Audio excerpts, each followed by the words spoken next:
குக்கு கோமாளி season 3ல இந்த வாரம் நடந்த செலிப்ரேஷன் ரவுண்டோட வின்னருக்கு வந்து பார்த்திங்கன்னா கோமாளிக்கும் சரி குக்குக்கும் சரி ஆளுக்கு ஒரு மிகப்பெரிய ஃப்ரிட்ஜ் ஒன்று ப்ரைஸாக வந்து கொடுத்துருந்தாங்க.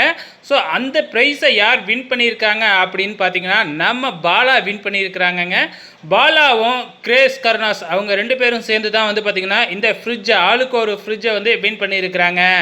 இந்த வாரம் வந்து குக்கு வித் கோமாளியில் எலிமினேஷன் ரவுண்டு வைக்க வேண்டியது இருந்துச்சு. ஆனால் இந்த வாரம் வந்து பார்த்திங்கன்னா மனோபாலா சார் வந்து பார்ட்டிசிபேட் பண்ணலை. ஸோ இதனால் வந்து பார்த்திங்கன்னா மீதி இருக்கிற 8 குக்குக்கு சேர்த்து வந்து பார்த்திங்கன்னா செலிப்ரேஷன் ரவுண்டாக வச்சுருந்தாங்க. இந்த செலிப்ரேஷன் ரவுண்டை வந்து பார்த்திங்கன்னா சும்மா அப்படியே ஒரு எபிசோடாக ஒளிபரப்புனா நல்லா இருக்காது, அதுக்கு ஸ்பெஷல் ப்ரைஸ் ஒன்று அனௌன்ஸ் பண்ணால் தான் நல்லாயிருக்கும் அப்படிங்கிறதுக்காக வந்து பார்த்திங்கன்னா அனௌன்ஸ் பண்ணியிருந்தாங்க. அதுக்கு தான் மிகப்பெரிய ஃப்ரிட்ஜ் வந்து ஒன்று அனௌன்ஸ் பண்ணியிருந்தாங்க, 2 ஃப்ரிட்ஜு.